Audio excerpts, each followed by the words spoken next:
The movie opens in an Alaskan forest, where two brothers, Beckett and Rowan, are walking through a place called the Grizzly Maze. Everything appears to be normal, until a massive grizzly bear appears next to Rowan, so Beckett shoots towards the bear.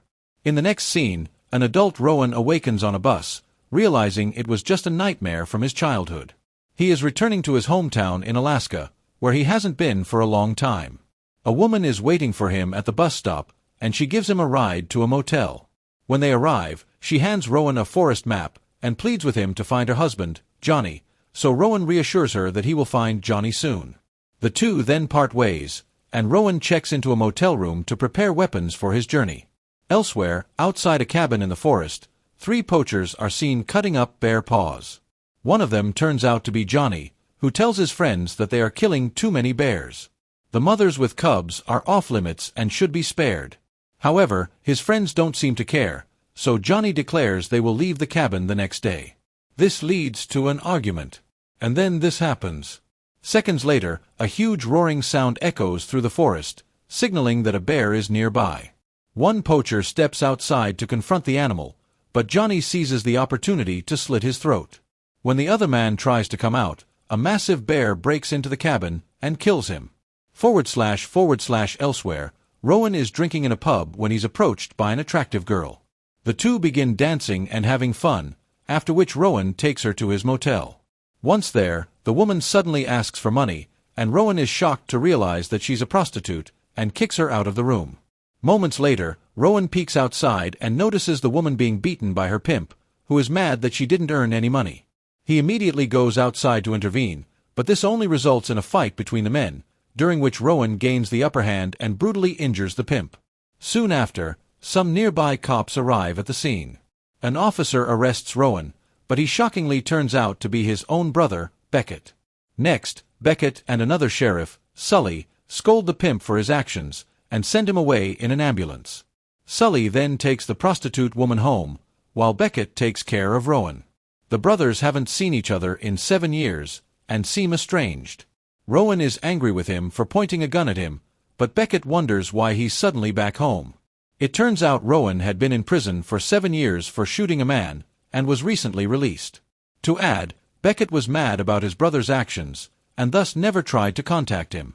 Following this, Beckett takes Rowan home, and reveals that he is married to a woman named Michelle, who is a biologist. He explains that she is in the woods every day, dedicating her life to protecting animals. Beckett also reveals that he has stopped hunting, and they have collared almost 200 bears in the forest to track their movements. When asked why he's here, Rowan lies and says that he wants to go to the Grizzly Maze and pay tribute to their father, as it was his favorite place. And so, Beckett offers Rowan to stay at the house for the next few days. The scene then cuts to the woods during a snowstorm, where 2 lumberjacks and a dog are seen. The men enter the forest and begin chopping down trees with their chainsaws. Shortly after, the dog suddenly starts barking aggressively, prompting one of the workers to call his friend, who is busy nearby. When he doesn't respond, the man goes to check on him. But to his horror, all he finds is a hanging arm. Then, suddenly, the next morning, Michelle is in the forest taking pictures of animals, but she is unaware that a bear is lurking behind her. Meanwhile, Beckett drops off Rowan at the forest entrance, and once again questions him about what he's up to. He suspects that Rowan is here for some ulterior motive, but the latter denies it and heads into the forest. He examines the map, and continues on his path, where he eventually discovers an abandoned car hidden in the trees. In another scene, Beckett and Sully arrive at the site where 2 lumberjacks were brutally murdered last night. They meet a medic named Kaylee, and after seeing the mutilated bodies, conclude that the perpetrator is undoubtedly a bear. The cops are then joined by a hunter named Douglas, who claims that this bear is not ordinary, and not collared as well. He comments that it is unusually dangerous, and offers to kill it, but Beckett declines the offer. Even Sully advises Beckett to focus on finding his wife and brother, rather than protecting the bear. But Beckett refuses again, and decides to head into the forest alone to find his family. Kaylee also decides to join him, and the two arm themselves with several bear sprays and guns. However, Beckett makes it clear that he's not going to kill any bears, and will only use the tranquilizer gun on them. Elsewhere in the forest, Michelle is setting snares in case any wild animals try to attack her. She suddenly hears growling sounds, and realizes a bear is nearby. But before she can react, the killer bear appears in front of her. Michelle attempts to flee, but she's accidentally caught in her own trap. The monstrous bear then tries to finish her off, but luckily, Rowan arrives with a gun, causing it to retreat in fear. Once the danger is averted, Rowan recognizes Michelle from the pictures, and introduces himself as Beckett's brother. But here we learn that she is actually deaf and mute, but can still read lips. Meanwhile, Sully arrives at Douglas' house, and asks him to kill the deadly bear. The hunter immediately agrees, and explains that this specific bear is not just hungry or territorial, it's pissed off for some reason. At this moment, Sully gets a call from his deputy, who has found Johnny's abandoned car in the forest. But then, the killer bear appears and brutally finishes her off, while the terrified Sully and Douglas hear the entire thing on the phone. Next, Sully immediately calls Beckett and informs him about the deputy. He claims that bear is nearby and advises him and Kaylee to be careful. Meanwhile, Rowan helps Michelle out of the trap and assists her in walking. They soon arrive at a seemingly safe spot and decide to camp there for the night. Afterward, Sully goes to examine his deputy's murder site and feels distraught about what happened to her. Another cop suggests they need to look for Johnny and the poachers, but Sully believes they are gone since it's been 12 days. Here, it turns out that Sully was the one who hired the poachers to kill bears illegally and cut down trees. The cop claims he needs to come clean about this, but Sully insists they focus on getting Beckett home safely for now. Meanwhile, Beckett and Kaylee arrive at the place where Michelle encountered the bear. They discover a piece of paper that Michelle used to communicate with Rowan, and assume they have met and are nearby. Elsewhere, Douglas also grabs his horse and heads into the forest to search for the monstrous bear. Some time later, Kaylee and Beckett finally come across Michelle, and the husband and wife are relieved to see each other. Rowan, meanwhile, is seen standing atop a cliff, staring intently into the distance. Kaylee approaches him, and we learn that the place he's watching is the Grizzly Maze, and it is so confusing that even the bears get lost in it. When Rowan asks why she's here, Kaylee responds that she came with Beckett. Later on, Rowan decides to leave the camp, which irritates his brother. Beckett asks him to return home with the girls in the morning, as he needs to find the killer bear. But this leads to an argument between them, which soon escalates into a physical fight. They only calm down when Kaylee fires a blank shot into the air. Rowan then explains that he came to the forest to find Johnny, the only person who stood up for him when needed. He reveals that Johnny disappeared in the forest while illegally hunting with 2 other poachers. And so, his wife asked Rowan for help, because if she had gone to Beckett, he would have arrested Johnny. Upon hearing this, Beckett is surprised and apologizes to his brother. He then requests that Rowan stay the night and depart the next morning, to which the latter finally agrees. In the next scene, Michelle and Beckett examine satellite footage of the bears, and notice that they are all fleeing north, in fear of the larger bear. Worried about an attack, they decide to take turns keeping watch while the others sleep. When it's Rowan's turn, Kaylee approaches him again. It turns out they used to date, and Kaylee reveals how she once had her whole life planned around him. Rowan remains silent throughout much of the conversation, but after she goes to sleep, he sneaks into her tent and lies down beside her. But then all of a sudden, the gigantic bear appears out of nowhere and attacks Kaylee. Beckett also awakens, and he shoots near the bear, forcing it to retreat. At one point, Beckett has a clear shot at the bear and could kill it, but he hesitates and ultimately lets it go. The next morning, the group continues their journey, and Rowan asks his brother why he let the animal go. But the latter dodges the question, and accuses Rowan of sleeping in the tent instead of keeping watch.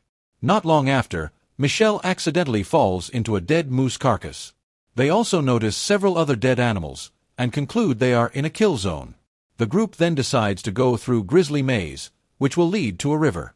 Beckett calls Sully to inform him of their plan, and asks him to bring a boat to the river. And so, Sully doesn't waste any time, and heads toward the location in a boat. Later, the group hears gunfire in the distance. They then find Douglas near a collared bear, and Beckett gets angry at him for killing the poor animal. Douglas nonetheless takes the collar, and it turns out there's a camera attached to it that records everything. When they review the footage, they are shocked to discover that the small bear was attacked by the bear from the previous night. This finally changes Beckett's perception, and he realizes that he has no choice but to kill the bear.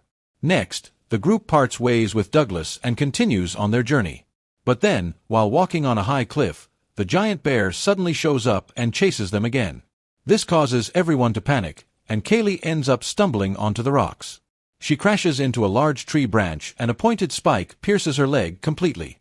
Kaylee screams in pain as the group rushes to help her. Fortunately, they manage to pull the branch from her leg. They then help her walk, and barely manage to escape before the bear catches up. After a while of walking, the group arrives at the poacher's cabin, where they discover the remains of several bears and 2 dead men. They decide that staying here is not safe, and thus continue to walk. To their shock, they also come across Johnny's dead body in a tree. Rowan is the one most affected, as he was really close to him. At this point, Douglas reappears and examines Johnny's lifeless body, concluding that he died from a gunshot wound. He reveals that he had warned Johnny not to work with the poachers, as they were dangerous people. He also reveals Sully was the one who hired these poachers, which leaves Beckett in shock. Following this, the group separates from Douglas again and continues walking. Kaylee is so weak and injured that they have to carry her all the way. They eventually decide to camp for the night, and resume their journey the next morning. Later, when Rowan is with Kaylee inside the tent, she asks if he really killed the man. He responds that at the time, his mom was terminally ill, but they were broke. Rowan thus approached Johnny, who helped him get a job of guiding some smugglers. Unfortunately, the deal went sideways, and they were caught by state troopers. Rowan nearly escaped, but while fleeing, he noticed one of the smugglers was about to kill an injured trooper. He then decided to do the right thing, and killed the smuggler to save the trooper. Unfortunately, this alerted the other troopers, and Rowan was immediately arrested. He couldn't prove his innocence since he was also an accomplice to the smugglers. Meanwhile, Beckett overhears everything from outside the tent, and feels bad for not trusting his brother. Rowan soon comes out, and asks Beckett to leave with Michelle. But the man refuses and says that they will always stay together now, no matter what. Sometime later, the group hears gunfire and rushes toward the sound. Beckett and Rowan notice Douglas' horse running away frantically, and then find his clothes and glasses covered in blood. They realize the bear has defeated him and is now coming after them. They return to the girls, and Rowan declares that he will mislead the bear by injuring his hand since it can smell the blood. He urges the others to go in the opposite direction to save their lives, even though Beckett and Kaylee do their best to stop him. In the end, Rowan and Kaylee tearfully share a kiss and say goodbye. After they part ways, Rowan cuts his hand and smears himself with blood.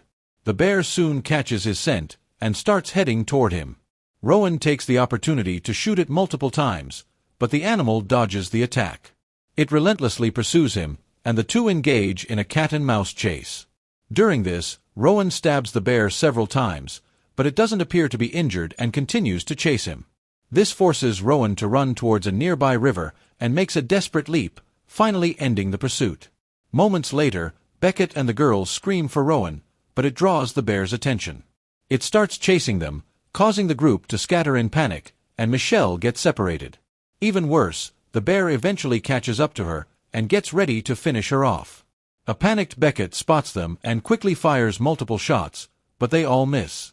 Just when all hope seems to be lost, Douglas, who turns out to still be alive, appears with a half-disfigured face. He begins shooting at the bear and manages to hurt it a bit, but soon runs out of bullets. As a result, soon enough, Beckett and the girls reach the river and finally find the boat. They also come across Sully, and an enraged Beckett scolds him for being a dirty cop who hired the poachers. Sully doesn't deny it and claims he did it all for money, as he had nothing to retire on. But their argument is interrupted by the arrival of the killer bear. Sully tries to shoot it, but the animal immediately leaps onto him and starts ripping him apart. Meanwhile, Beckett gets into the boat with the girls, and Rowan also appears on the shore. The bear is still mauling Sully, so the brothers use this opportunity to grab some gasoline from the boat. They pour it all around the animal and set it on fire, trapping the bear within the flames. The group then proceeds to leave. But unfortunately, it's not over yet. The bear charges through the flames and capsizes the boat, causing everyone to fall off. After this, it goes after Kaylee and is about to attack her, so Rowan runs to distract it using his dagger, and the vicious animal turns its attention toward Rowan.